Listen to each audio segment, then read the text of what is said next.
Hello সবাইকে, আবার একটা মিনি ব্লগে তোমাদের অনেক অনেক ওয়েলকাম।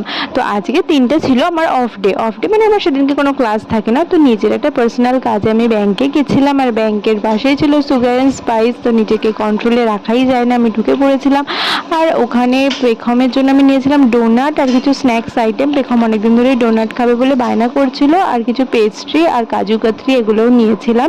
তারপর বিকালবেলা পেখমকে নিয়ে গিয়েছিলাম আমাদের বাড়ির সামনেই একটা পার্কে। আমাদের বাড়ির পাশে হলেও এখানে বিশেষ একটা যাওয়া পড়ে না। যেদিন যেদিন আমি সময় পাই বা ছুটি পাই, আমি সেদিনকেই পেখমকে এখানে নিয়ে যাই। আর এখানে দেখো বিকেলবেলাটায় কত বাচ্চারা এখানে আসে, এদের দেখে আর নিজেদের ছোটবেলার কথা মনে পড়ে যায়। আমরা ছোটবেলায় কত মাঠে ঘাটে খেলতাম, তখন আমাদের কাছে পার্ক জিনিস কি সেটাই আমরা জানতাম না। তো এখন বাচ্চারা খেলতেই জানে না, মাঠে তো বাচ্চা কাচ্চাদের দেখাই যায় না। আর ছোটবেলার খেলাগুলো এখন বিলুপ্ত হয়ে গেছে। এই সমস্ত বাচ্চারা সেই আমাদের ছোটবেলার খেলাগুলোর নাম পর্যন্ত জানে না।